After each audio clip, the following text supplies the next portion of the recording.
Once upon a time, in a certain kingdom, there was a girl named Karen. Karen was born into poverty.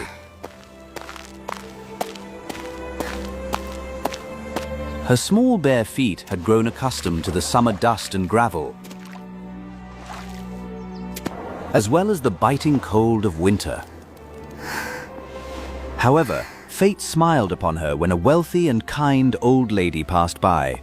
She saw the poor girl and decided to adopt her. Karen's life changed overnight. From wearing tattered rags, she was now draped in silks and velvets. She rode in a gilded carriage and ate the most delicious foods. The old lady loved Karen like her own daughter, always giving her the very best. But instead of being grateful, a seed of ugliness sprouted in Karen's heart, vanity. Karen began spending hours in front of the mirror, caring only for her appearance. She gradually forgot her humble origins. One day, the queen traveled through the town, bringing along the little princess. The princess was dressed simply, but on her feet, she wore a pair of magnificent red shoes made of fine Morocco leather. Karen stood in the crowd, her eyes glued to those shoes. Oh, look at those shoes. I must have them. Only then will I be truly beautiful. Time flew by, and Karen reached the age for her confirmation ceremony. The old lady took her to the best shoemaker to have a pair of shoes made. But ignoring the other sensible leather shoes, Karen set her sights on a pair of bright red shoes in the glass display case. She was determined to have them. Because the old lady had poor eyesight, Karen lied. She said they were black leather shoes. The old lady suspected nothing and agreed to buy them for her. Karen loved her red shoes dearly. She wore them everywhere, even to the holy service at the church. I will not tolerate this insolence any longer. You will do as I say. Don't worry so much, child. The path ahead might seem long, but we will walk it together. When they arrived in front of the church, they met an old soldier. He was working as a shoeshine. Because he looked pitiful, the old lady tossed him a few gold coins. She asked Karen to extend her feet for him to polish the shoes. The old soldier smiled a shadowy smile. He tapped lightly on the soles. My, what beautiful dancing shoes. Mind you stick fast when you dance. Karen paid no mind to the old soldier's strangeness. Everyone at the ceremony was shocked and stared at her glaringly red shoes. But the naive Karen thought they were admiring her. Throughout the sacred ceremony, everyone focused on praying. But Karen's mind was glued to the red shoes sparkling beneath her dress. She secretly admired them, turning her ankles to catch the light. Her disrespect had invited disaster. That evening, the old lady suddenly fell gravely ill. She lay paralyzed, her breathing weak, her forehead burning hot. Karen, water, please stay with me. I feel so weak. Karen worriedly brought a glass of water, but just then the doorbell rang. A servant brought in a magnificent gold-plated invitation. It was an invitation to the royal ball.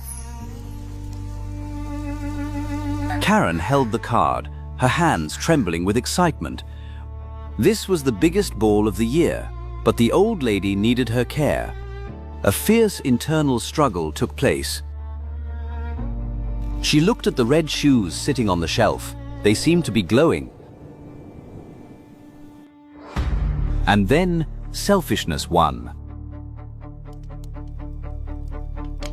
She won't even know where I've gone. Karen hurriedly changed her dress.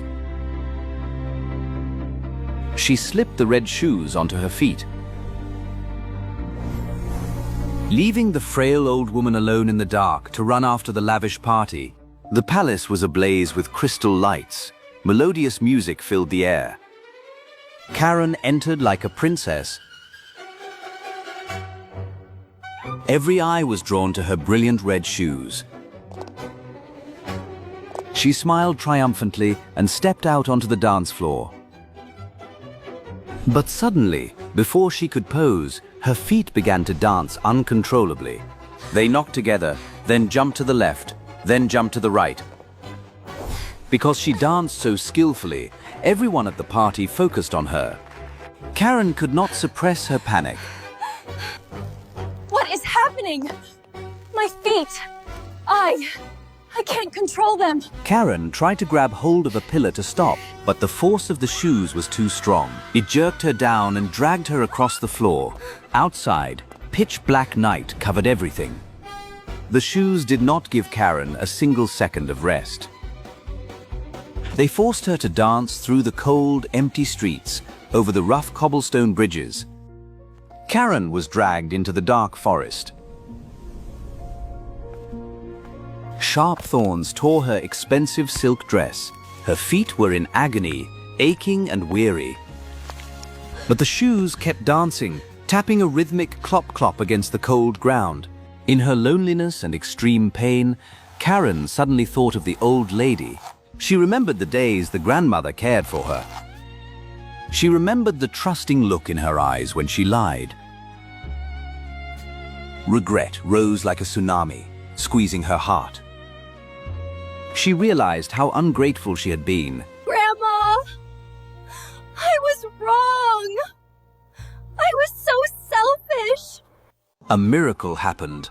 The moment Karen screamed, the red shoes suddenly skipped a beat. Then they reversed direction. Instead of dragging her deeper, they began to drag her dancing back the way she came. They did not stop until they reached the familiar mansion. Bang! The shoes kicked open the heavy oak door. They dragged Karen up the stairs, rushing straight into the old lady's bedroom. The room was still silent under the moonlight. Grandma, please wake up. Punish me, scold me. But please don't leave me. Forgive me. The noise and Karen's cries woke the old lady. She wearily opened her dim eyes. She felt the pain and repentance in those cries. She struggled to sit up. Using her last bit of strength, she opened her arms wide. Karen, my poor child, come here. Hearing her call, Karen tried to use all her will to resist the shoes. She leaned toward the old woman, trying to grasp her hand. I love you, Grandma. I promise I will be good. It suppressed the curse on the red shoes. Immediately, the shoes stopped dancing and slipped off her feet. They became wrinkled and gray, like withered leather. The next morning, the shoes vanished into the void. As for Karen, she now danced with bare feet, bringing laughter to everyone. She stayed by the old lady's side, and they lived happily ever after. Please subscribe to our channel and click the bell icon to watch new videos.